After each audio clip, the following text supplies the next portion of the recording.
Away from people, away from shelter, away from normalcy, out in the middle of nowhere, you will find only the fleeting warmth of a dwindling campfire and roads that seem to circle back to nothingness. And yet, you're not alone, as somewhere out in that nowhere is something waiting for you to come a little bit closer, because it's hungry and you've got the only flesh for miles.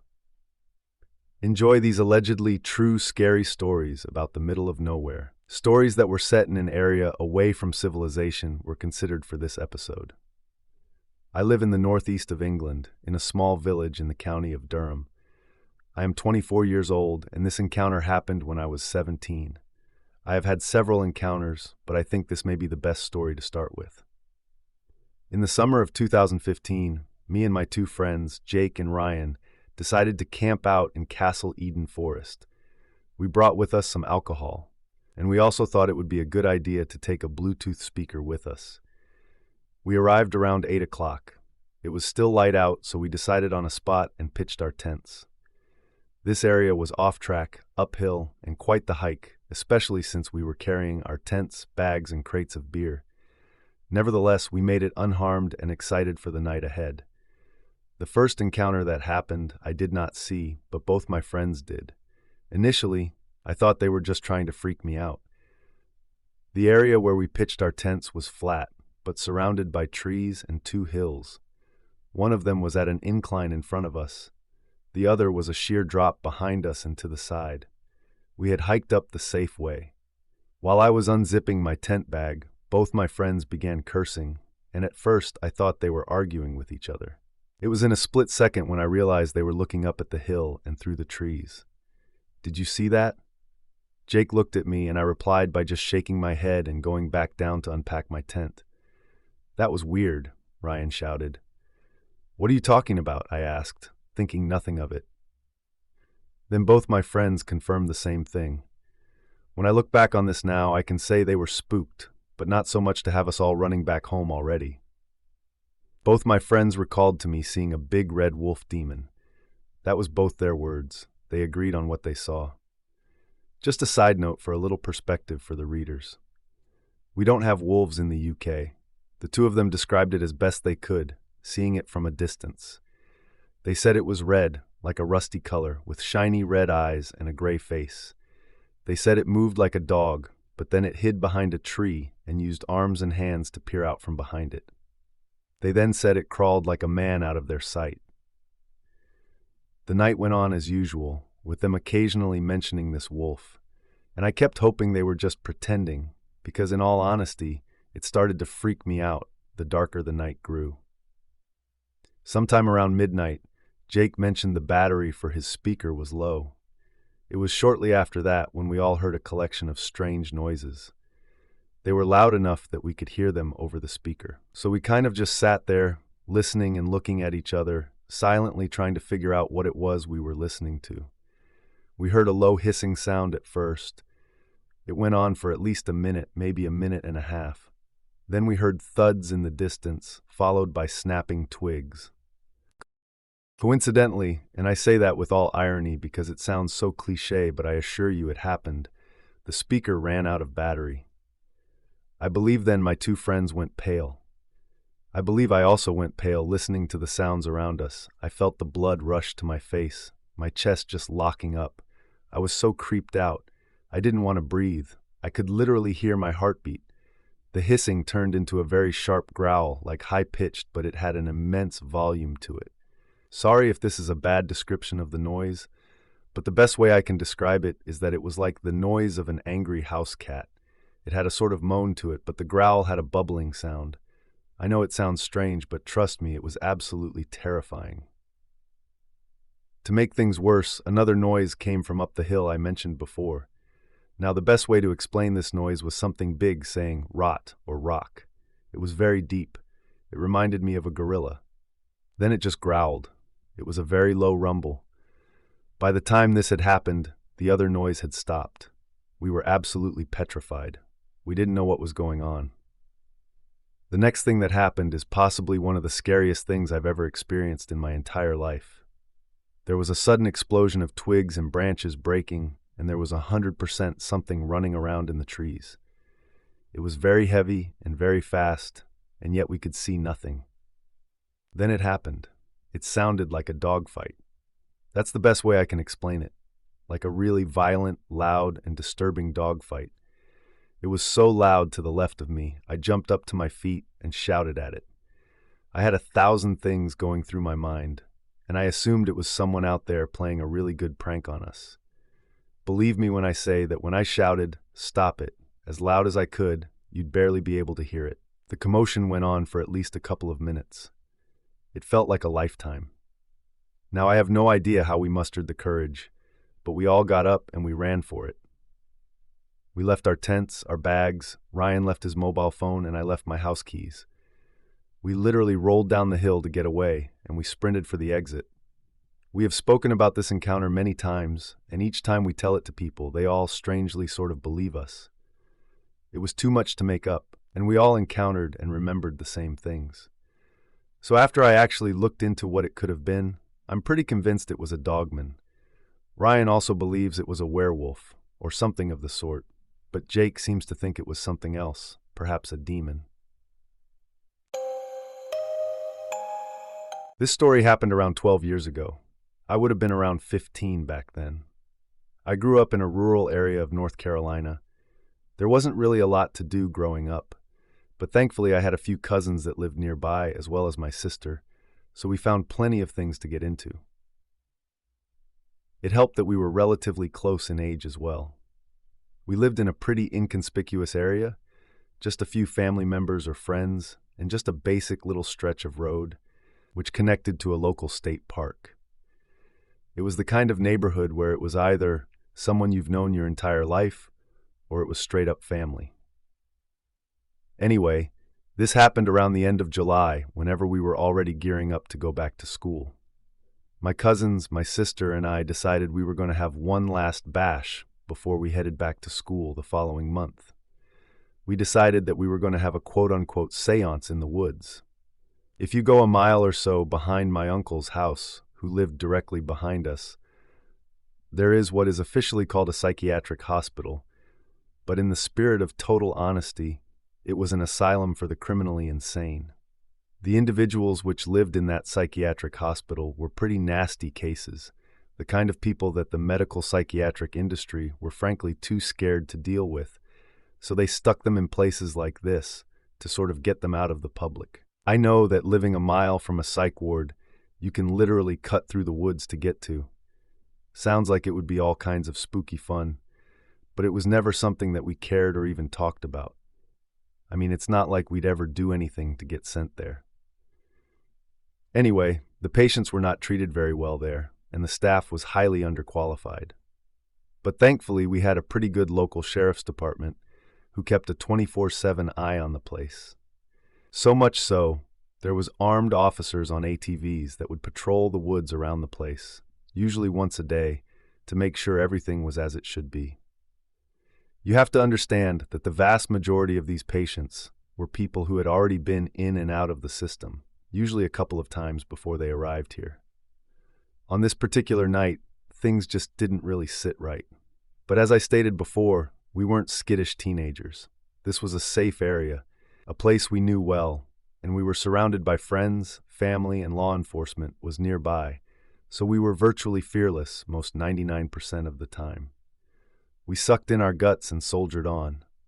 My older cousin and my sister decided that we should go farther into the woods than we had ever gone before. After all, if we were going to do this, we needed to do it right. We had all of our, we'll say, makeshift seance supplies in our backpacks. We headed out into the woods and got to the spot in which we were going to have our seance.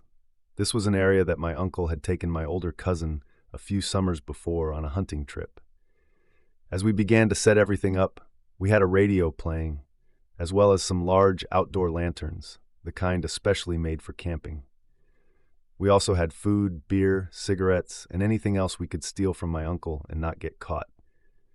You know, all the fixings and trimmings to set up for a long night of fun.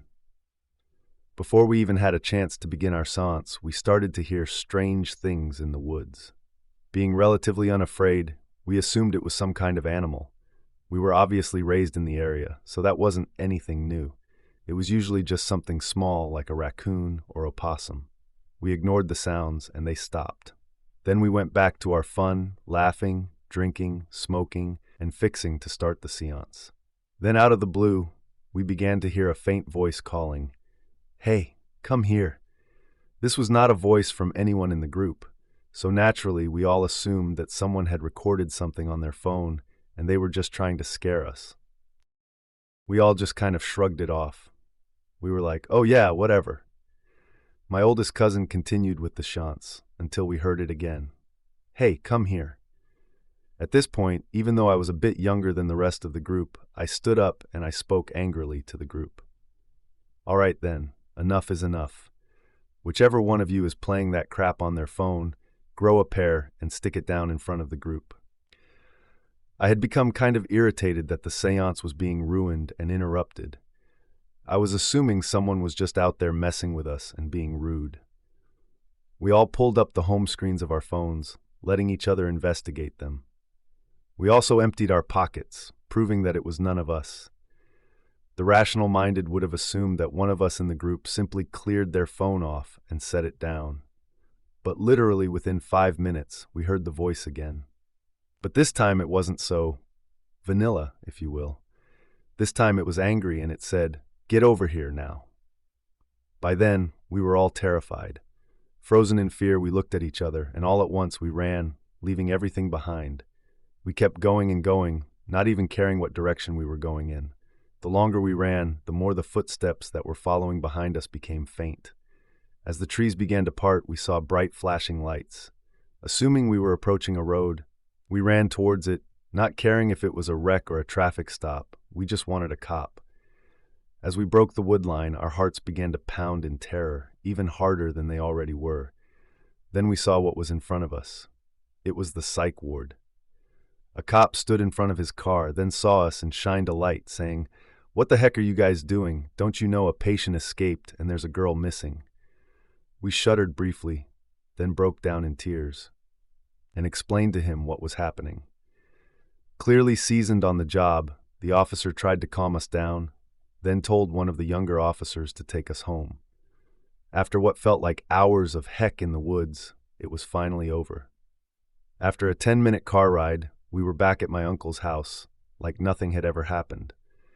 The patient who had escaped was never given a name, nor were they ever apprehended, and the girl who I sadly knew, named Paige Campbell, was found dead off the highway going out of town by a patrol officer at around 6 the following morning. Paige had been a 17-year-old cheerleader. She and I had always got along pretty well, but we weren't incredibly close. Because an underage girl had been murdered that night, the cops tried to keep the whole situation quiet for the family's sake, because we all know how the media can get. Over time, it kind of just faded from memory, and life, as it so often and cruelly does, eventually moved on. Now, to say that it was for sure the psych patient who killed her may be a stretch, or maybe just my own imagination, but you have to admit that between our experience in the woods and then later on the same night Paige ending up murdered, it's pretty darn strange and creepy. We oftentimes talk about that night and what could have been. It's honestly become a story we tell at almost every holiday get-together or family barbecue, kind of our screwed up and twisted way of processing it, I guess. The vast majority of the time, I can just kind of look back at it like a memory of ignorant teen bliss. But other times, now that I'm an adult, the reality sets in about what could have really happened in those woods, and it chills me to the bone to think of what could have been. Paige's mom eventually moved out of town after a few years of strange stares and the, "Oh honey, how are you?" the kind that small towns are known all too well for. The reality is, I don't think that any of us will ever be the same. Something like that changes you, shapes you, even breaks you. You can believe this story if you want, or call it bullcrap. Frankly, I don't care. This isn't the kind of thing you make up. I only ask, if you're going to be messing around in the woods, be careful. What I'm about to share with you is something that happened to me a few months back. It felt like a dream, but I'm still not sure if it was a dream or not. The memory of it still terrifies me. And if it really wasn't a dream, then I fear that I may have narrowly escaped death. I live in the northern area of Canada, in a remote rural town about 10 miles away from the city, where I work as a real estate agent. I've been in the business for about 5 months now, and I love my job. I work the usual hours for a standard week, the typical Monday to Friday 9 to 5. I always take the main highway to and from work, so as to save a little money for gas each week. A few months ago, after a really busy day at the office, I was on my way home from work. I had dealt with a lot of clients that day, and I had needed to stay back an extra hour and a half. It was a rough day, and I was eager to get home. As I made my way across the highway, I caught a glimpse of flashing red and blue lights ahead. I slowed down and discovered there had been a major accident on the highway. From what I could see, a large truck had overturned and was blocking off the main road. Just great, I thought. Exactly what I needed, a long wait and a traffic jam. I was about to slump back in my seat when I remembered that a short way up and to the left was a back road that would lead all the way back to my house. I was a little hesitant at first because I'd heard that this particular road and area was prone to carjackings, crashes, muggings, and a number of other unsavory incidents. But I decided that the road was better than waiting in this god-awful traffic for another 2 to 3 hours. So as the line of cars moved on and I neared that road, I turned my car left and drove off down the winding path. Curiously, I noticed that no one else seemed to be taking the road I'd chosen, but I just shrugged it off. I wish I would have thought better of this earlier.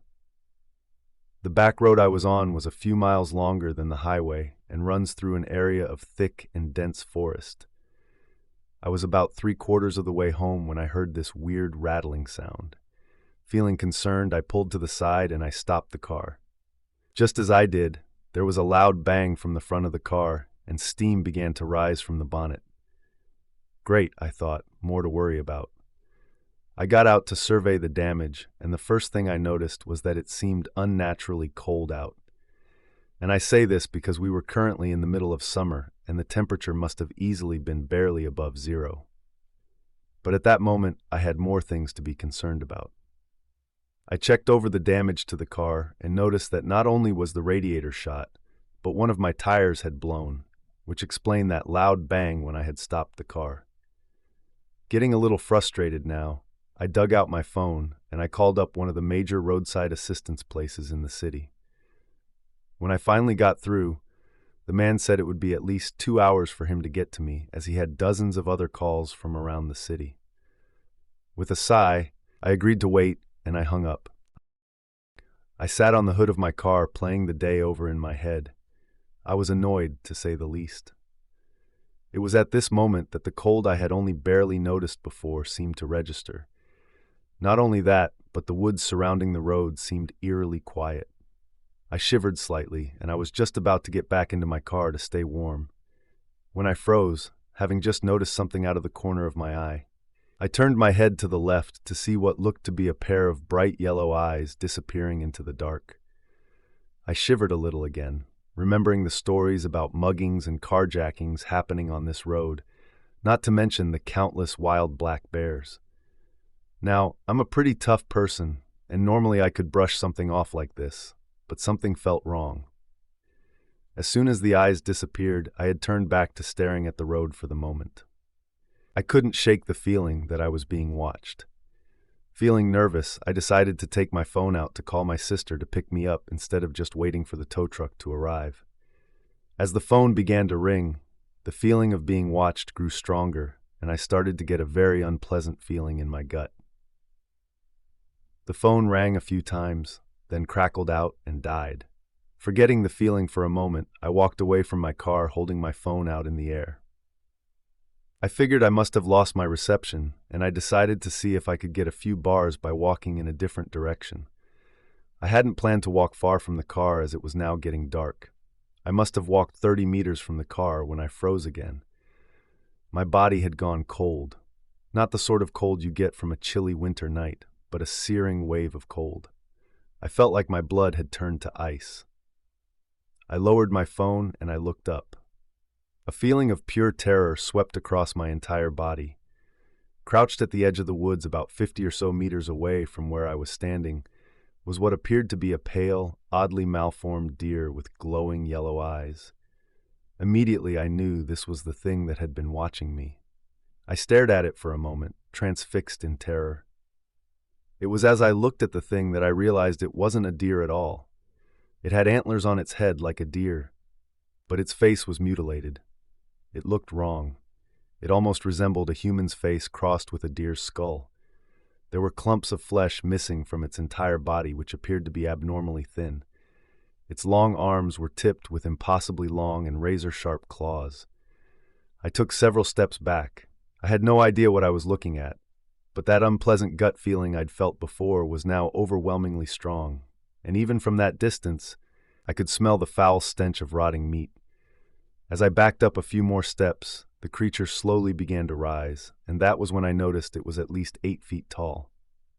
Unable to look away, I froze again, watching the creature in horror as its mouth opened and revealed rows of needle-sharp teeth that appeared to be covered in blood. As it opened its mouth, I'd expected it to let out a growl of some sort, but I was truly horrified when instead it spoke, not just with any voice, but with what sounded like the man from the tow truck service. "Hey buddy, I'm almost at your location. If you stay where you are, I'll be with you in about 10 minutes. The creature stopped speaking, then let out what sounded unmistakably like the laugh of a small child, mixed with the faint sound of a large, guttural animal. It sounded like it was playing with me, but I had the feeling it wouldn't continue to do so for long. I backed away slowly towards my car, and for every step I took, the creature responded. The creature responded with a step forward of its own, matching my speed and pace perfectly. I stopped as I reached my car, noticing that I'd left the door open. I gently leaned down and pulled the pistol I kept in the pocket of the door out. As I removed the gun, I noticed the creature's ears twitched, and it spoke again, this time with a different voice, the voice of my sister whom I had just called just moments ago. "Hey bro, it's okay. Don't be scared. I'm not gonna hurt you. Why don't you come closer?" On pure instinct, I brought the gun up, firing 6 shots into the creature's chest. It screamed, the sound echoing all around. It sounded like something I could only make out to be between an agonized moose, a grizzly bear, and the terrified scream of a young woman. Then the creature charged at me. I turned and ran. I had no idea where I was going. I had dropped my phone, and I was running blindly in the darkness, desperate to get away from the monstrous creature that was chasing me. I could hear it behind me, gaining on me, getting closer and closer. The foul stench of rotting meat and death filled my nostrils, and I could hear the sound of its breath and its feet behind me as it gave chase. A wave of adrenaline hit me. I put on an extra burst of speed. As I was unable to see where I was going, I tripped over something in the dark and fell, sliding down what I could only think to be a large embankment on the edge of the forest. I tried to brace myself and stop my body from slamming into a tree. Eventually, I came to a stop and I passed out. I woke up feeling sore and bruised. Glancing around, it was that moment I noticed I was not lying in the middle of the woods. I was back in my own bed. I blinked for a second, staring around the room. When did I get back here? The last I remembered was being chased by something across the back road I'd been driving on and tripping over something, tumbling down the side of what seemed to be a large hill. I leapt out of bed, still trying to make sense of it all, when I realized I was in the same clothes I was in from when I was last awake, except my attire now was all dirty and torn. With the terrifying idea that what I had experienced last night may not have been a dream, I darted outside to see if my car, which had broken down, was in the driveway or not. Sure enough, there was my car sitting in the driveway, one tire still blown out from whatever I'd hit earlier. I checked under the hood to find that my radiator was still, in fact, blown. I was starting to feel a bit scared, because if what I was seeing in front of me was to be believed, then that means the previous night was real, and somehow I had mysteriously ended up back home, along with my broken-down car and torn, dirty clothes. After this event, to this day, I still cannot explain what had happened or how I ended up back home, but occasionally, as I'm driving along the highway after work, having now gotten my car repaired, I swear that sometimes I can see a dark shape following along the tree line, or I'll catch a glimpse of what appears to be a pair of glowing yellow eyes watching from the tree line as my car goes by. I haven't seen the creature again, but I'm sure it's still out there, watching me and waiting for me. And that brings us to the end of this episode of Darkness Prevails. More terrifying stories are on the way soon, so subscribe and smash that like button. By the way, did you know this show is available as a podcast called Unexplained Encounters? Just search for, follow, and rate Unexplained Encounters on Spotify, Apple Podcasts, or your favorite podcast app. This show is part of the EerieCast network. Go to eeriecast.com for more scary podcasts, such as Freaky Folklore, which explores your favorite monsters, myths, and mysteries, as well as Redwood Bureau, a fictional horror podcast about an agent on the run from an evil secret organization that captures supernatural creatures and entities. Well, thanks for tuning in, and that brings us to the end of today's episode. I hope you enjoyed it. Remember to stay safe out there, because this world is full of strange and terrifying things. If you like and enjoyed these stories, then hit the like button, press the notification bell, and subscribe for more spine-tingling content. And we will see you in the next story.